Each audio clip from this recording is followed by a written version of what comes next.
Hello, Helen Bolger-Harris here, authentic productivity coach and intuitive healer. And what I wanted to talk to you a little bit about today was becoming okay with being uncomfortable about saying no. So I see that there's two parts to that. And I'm actually going to talk about the second part first, and that is, why is it that we're often uncomfortable to say no to other people? And then I want to talk about how we can become more okay with it. So why is it that a lot of us, especially women, not saying that it's always women, but I tend to work mostly with women, and it is a common issue I find for women who are really busy, and I don't like using that word, but that's how they describe themselves as being. And when I start to uncover why they might be, often it turns out that they're actually not able to be assertive, not able to say no to the demands, the requests of others. So that, of course, can be family members. Kids are a great example, particularly when they're younger, of course. And it can also be in our lives more generally, extended family and friends, work, businesses.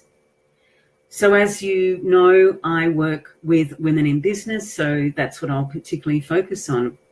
But the learnings you can definitely, as I've said, take further beyond into other parts of your life. And if you are employed, you can take those lessons on as well.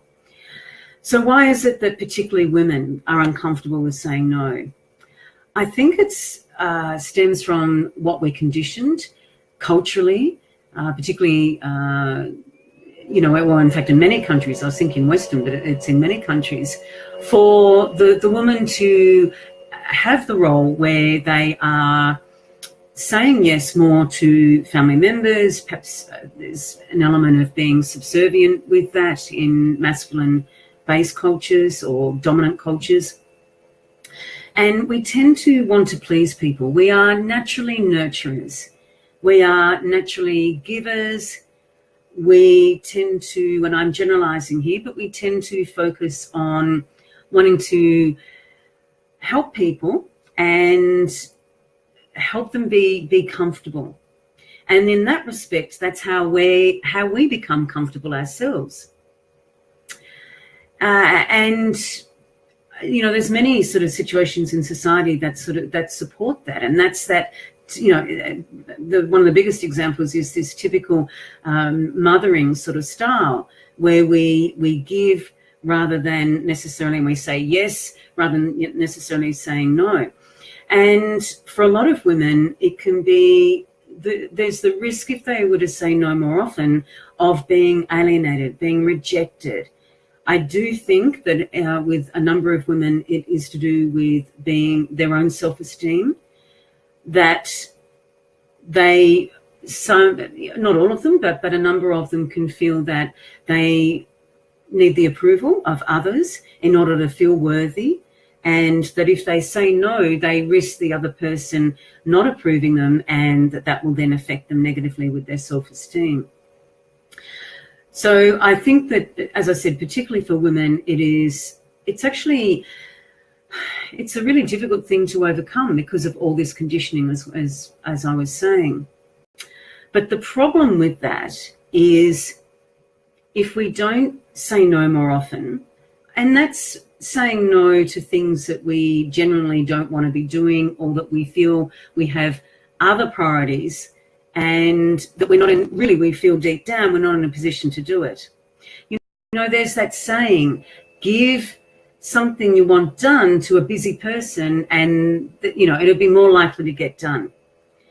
I've forgotten the exact wording, but it's along those lines. But the problem with that is that a busy person might do it, but there might be an issue around the quality of how they're going to do it.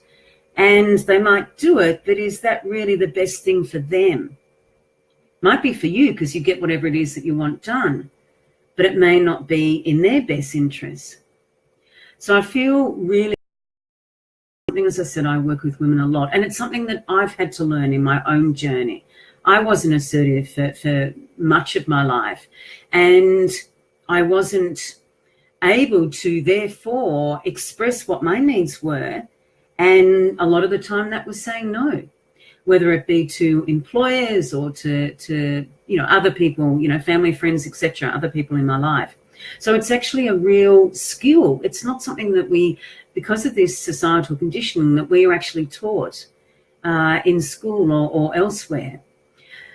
So when we don't say no often enough, and no to the things that are really going to tip us over the edge, are going to add stress to our life, then what can happen is more stress. There's the stress with actually saying no, but there's the stress of, if we don't say no, how are we going to get the thing done or do the favor that we've been asked? And that, to me, that's actually worse stress.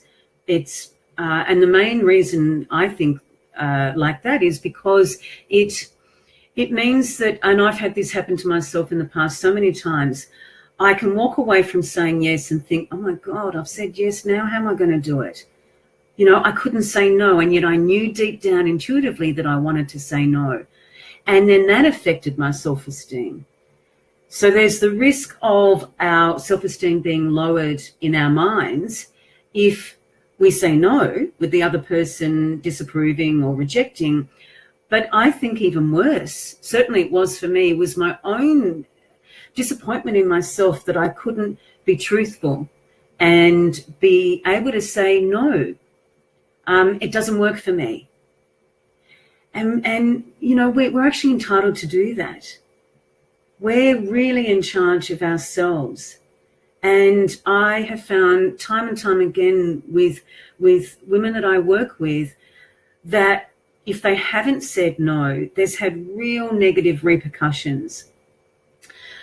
So going then to the first part about becoming okay with being uncomfortable. I feel that I've become more comfortable with saying no as I've developed my own sense of self, my self-worth. But there's certainly times where it can be still, uncomfortable. Yeah, I don't relish it. So it is uncomfortable, but I am more prepared to do it because I've become okay with it, knowing that if I don't, I'm actually putting somebody else's agenda, inverted commas, ahead of mine. And in a way, I'm saying to myself, that person's more important than me. Now, of course, I'm not saying we should be saying no to anything and everything that somebody asks us to do. Of course not. It's great. We want to be helping people, our loved ones in particular. That's great. And in turn, we hope that we're helped as part of that from the people as well. But what I'm talking about is when we've probably already got a lot of priorities. We've perhaps already prioritized what it is that we want to be focusing on at any given time. And somebody asks us to do something and it's already basically a full plate that we've got. That's the time that I'm particularly referring to, that it's far better for us, it's far healthier for us if we can actually be okay with being uncomfortable. So what you can do as a couple of little tips is to actually practice what it is. If you know that this is something that is going to come up, that you're going to be asked this, you could practice beforehand about what it is that you're going to say. And it's all around being assertive and saying that you appreciate that the person's asked you, as an example of a dialogue. However, it doesn't work for me, and you don't have to actually provide any reasons. I tend to, because I sort of feel that it cuts the other person off a bit if I don't. But I only say one or two things, and I say them confidently, and I don't make it an excuse. I don't apologize. That's the thing. I don't apologize for saying that I'm not able to do the thing. If it's a work situation, it might be that you're able to negotiate with the other person. I'm not able to do it now. However, I have time available at such and such a time. And that can be helpful because you feel like, okay, it's a win-win. I'm still helping the person, but I'm doing it at a time that suits me. Or I can do part of it, but not all of it. So whatever it is that you decide for yourself is the best thing that is going to serve you, then that empowers you to make the right decision in response to somebody's request. Now, I completely know and understand what it's like when somebody throws it at you completely unexpectedly, and it's like, oh, what do I do? What I've learned to say then is, I need some time to think about it. I'm not sure that I'm actually going to be able to do it, but leave it with me and I'll get back to you. That buys you time, and that can be really helpful as well. So as I said, the message is knowing that the value is in actually having boundaries and learning to say no when it's appropriate, when it's called for, and then feeling better in yourself about it in terms of your own self-esteem. And also then being okay with it being uncomfortable at that moment, or when you're saying no, that's okay. You're not meant to love it. If you do, that's great. That's fine. For a number of people, that's not an issue. I'm a highly sensitive person, and for me, it matters what the other person thinks and feels. And I don't relish that, as I said. I don't love conflict, but there's a huge difference between being assertive and being in conflict. And that's something I'm going to say for another video. But be okay with it. Learn to be okay with it, and knowing that it is actually for your highest good. And as I said, there's a couple of ways to improve it in terms of practicing, buying yourself some time, negotiating, those sorts of things. So I will leave you with that, and any comments that you've got, please post them.